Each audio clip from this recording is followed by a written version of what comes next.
Serious, what is the downright scariest thing that has ever happened to you? Be it paranormal or otherwise? Undefined. I fell asleep on the couch at around 6 to 7 p.m. and woke up at 4 a.m. in the middle of my backyard when it was raining. One time I woke up and my eyes were super dry. Like, beyond description. I opened them and it was pitch black. Couldn't see a thing. But I knew there was light in the room since my alarm went off, so it must have been 8 a.m. at least. I literally felt my eyelids to make sure they weren't closed. I shut them and rubbed/cried for like a minute to moisturize them and I could see again. So yeah. Waking up blind is not a fun thing to have happened. Flying from Denver to NYC. About 30 seconds after the plane leaves the ground, the left engine explodes, likely a bird, they said. I'm pretty calm. But start getting freaked out when I notice the stewardess are all crying. Completely freaked out when we are getting close to landing and there are fire trucks all up and down the runway. And the runway we are landing at is way the hell away from the terminal and everything else. Wow. So I don't wish this situation upon anyone. But if it ever does happen to anyone, you must get on the next flight. Some of my fellow passengers opted to take a train home. If I'd done that, I'm positive I would have never flown again. Fell 75 feet off a cliff when I was in my 20s. I was pretty sure I was going to die. But I got lucky. Opening my front door to see 12 armed police officers about to raid the house. What for? Just copy-pasting one of my old comments. I saw something weird/peeping creepy. So have you ever seen what you thought looked like a person out of the corner of your eye? But they disappear before you get a good look at it? Well, while I was on Netflix and browsing Reddit when I saw a head peeking out from the stairwell. When I looked at it, it was still there. It slowly moved its head back behind the wall. I got a good enough look at it that it seemed to be charred/burned. The thing that creeps me out the most is that my puppy, who was with me at the time, looked at that spot for the next 5 minutes with his hair and ears perked up. I was on a Girl Scout trip staying in this older house in Sandy Hook. I think I was around 11 or 12. We were all in bed. And for some reason I wanted to go downstairs.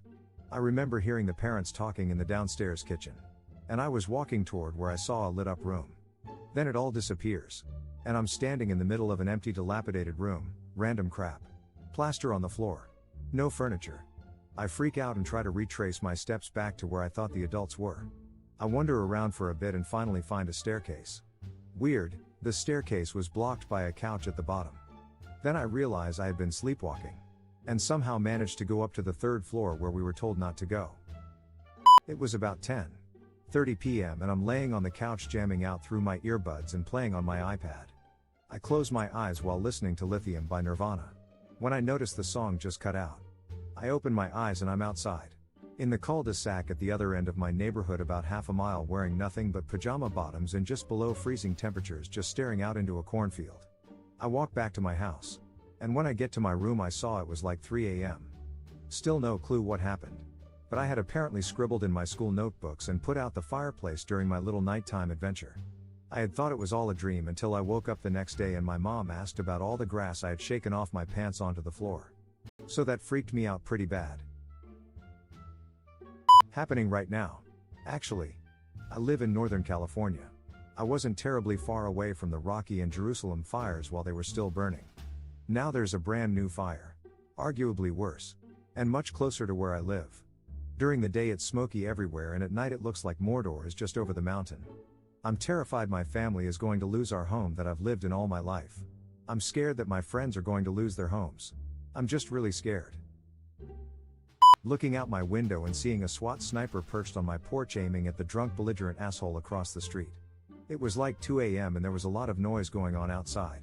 So I decide to look out the window and pull the curtains back, and there was 2 SWAT guys on my porch 2 feet from the window. They yelled back away from the window now. Hours later, as the sun rose up, I was leaving to go to a dentist appointment and there was still a lot of cop cars on my street and 2 SWAT guys walk out of the dude's house with boxes of guns. I nearly speed myself. When I was about 6 to 7 years old I went shopping with my mom one time. I got bored with standing outside the grocery store. And put my index finger in the padlock holes of the shop's closed door. Heavy Soviet era metal doors. Before I realized my mistake, some guy opened the door. And the top of my finger got stripped clean to the bone. Thankfully I didn't put it all the way in. I remember looking at the mangled nail. Protruding bone. Screaming a lot. Passing out. Waking up in the hospital. My mom crying her eyes out. And then passing out again. Thankfully the doctor was a pro. And all I got from this incident is a small scar. I've had more painful experiences in my life. But this one topples them all. Mainly because most of what I can remember from this incident is goddamn terror and my mom crying hysterically. After our son was born, we had many incidents of his toys going off and making noise when everyone was downstairs. One time we had one go off in the middle of the night in our master bedroom. The logical explanation is that the electronics are unpredictable when the battery is dying or if a switch is halfway, very upsetting at the time. Me arguing hysterically with my husband in a camper. With a tornado bearing down on us. Trying to tell him his truck was not the safest place for us to be, and neither was this camper, but there was no place else to go. Having already been in one tornado with less than desirable results, needless to say I was nearly pissing myself with fear. Sleep paralysis. Just being unable to move while in bed and see a figure with blood-red eyes looking at you. I was working in the Amazon doing sustainable resource surveys and often traveled with local. Traveling with the rangers, we would also look for poachers. We caught some one day and they attacked and butchered one of the rangers with a machete before the other ranger pulled a gun and subdued the men. It was horrible.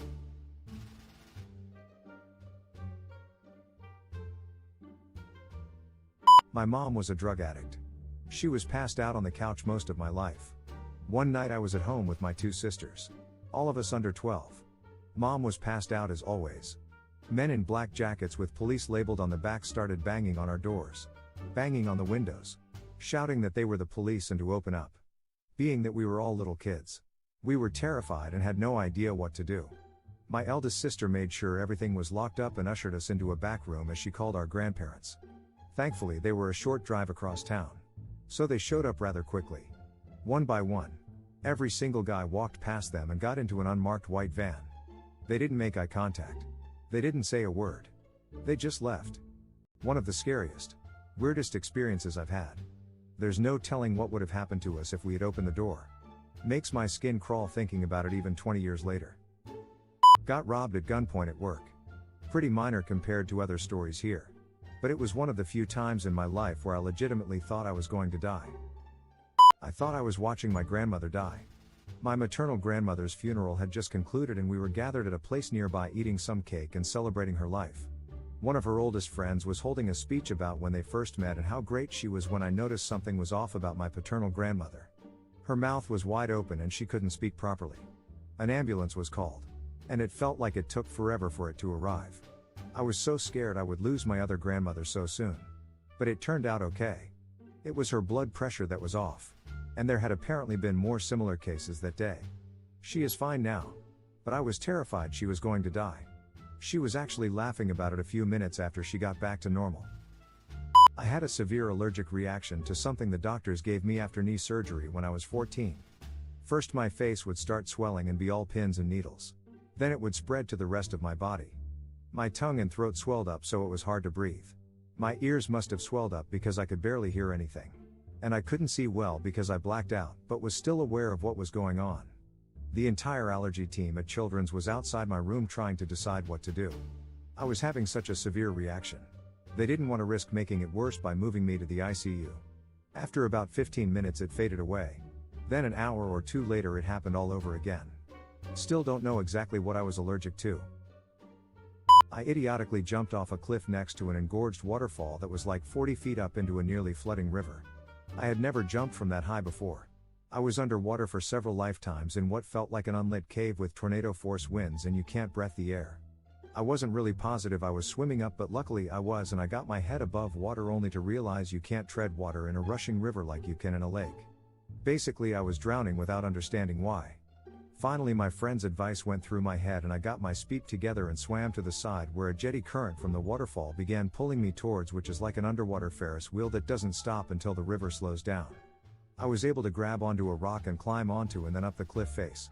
I still can't be comfortable near rushing water in the dark.